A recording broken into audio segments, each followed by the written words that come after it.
Raniganj police के द्वारा नशा पर प्रहार करते हुए स्मैकर को स्मैक एवं स्मैक नापने वाले तराजू के साथ गिरफ्तार किया गया और उसे जेल भेजा गया। स्मैक बहुत ही खतरनाक मादक पदार्थ होता है जो जिसे भी इसका लत लग जाए उसका जिंदगी बर्बाद कर देता है, उसे आर्थिक नुकसान पहुंचाता है।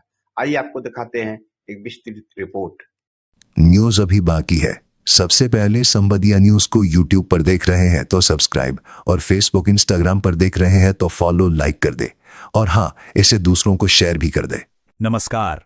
आज हम बात कर रहे हैं बिहार के अररिया जिले में हुई एक ऐसी घटना की जो हमें नशीली दवाओं के फैलते जाल और इसके खतरनाक कानूनी अंजाम के बारे में सोचने पर मजबूर करती है। तो चलिए सीधे मामले की तह तक चलते हैं। तो खबर की जो सबसे बड़ी हेडलाइन है वो ये है कि पुलिस ने एक शख्स को 10.25 ग्राम स्मैक के साथ पकड़ा है। अब हो सकता है सुनने में यह मात्रा बहुत कम लगे, लेकिन कानून की नज़र में यह एक बहुत संगीन जुर्म है। तो ये शख्स है कौन?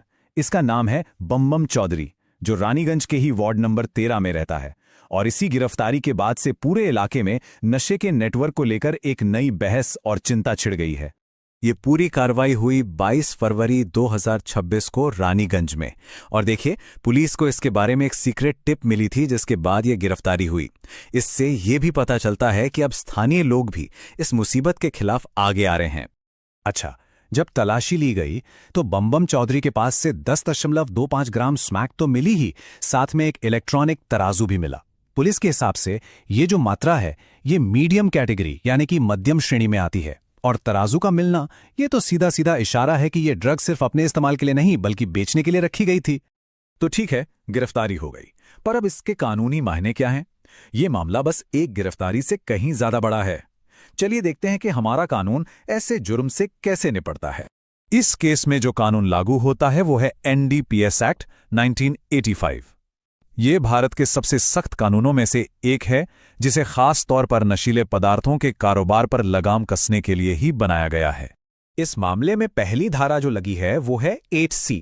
आसान भाषा में समझें तो ये धारा ड्रग्स से जुड़ी लगभग हर तरह की गतिविधि पर रोक लगाती है, चाहे कोई ड्रग्स बनाए, बेचे, खरीदे या फिर बस अपने पास रखे, सब कुछ गैर कानूनी है।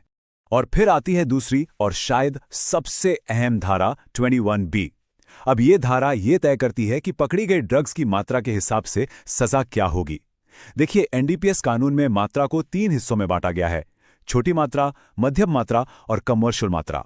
अगर मात्रा छोटी है तो सजा कम होती है, लेकिन कमर्शियल मात्रा में तो बहुत ही कड़ी सजा है। बम चौधरी से मिली 10.25 ग्राम स्मैक मध्यम श्रेणी में आती है, जो कि पर्सनल यूज से कहीं ज्यादा है और तस्करी की तरफ इशारा करती है। इसीलिए यह मामला इतना गंभीर हो जाता है। तो अब जरा इसके अंजाम पर नजर डालते हैं, और इसके परिणाम दो तरफा हैं।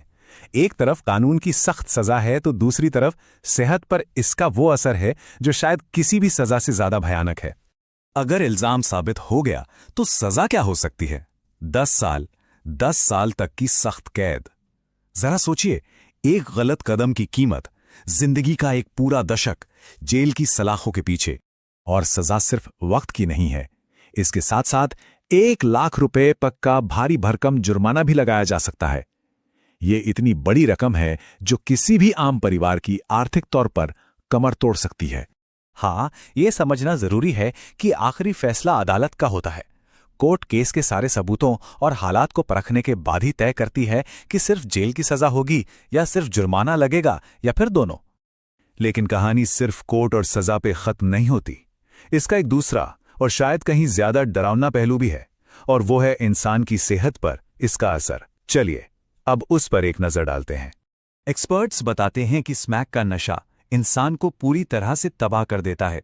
इसकी लत बहुत तेजी से लगती है, शरीर की बीमारियों से लड़ने की ताकत यानी इम्यूनिटी खत्म हो जाती है, और दिल, लिवर, फेफड़ों जैसे जरूरी अंगों पर जानलेवा असर पड़ता है।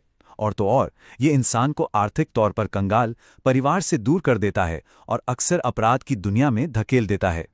तो ये घटना सिर्फ एक इंसान की कहानी नहीं है, बल्कि ये पूरे समाज के लिए एक अलार्म है, एक चेतावनी है। अब देखते हैं कि इस लड़ाई में पुलिस और समाज की क्या भूमिका है। रानीगंज के SHO धर्मेंद्र कुमार ने एक बहुत सीधी और जरूरी बात कही है।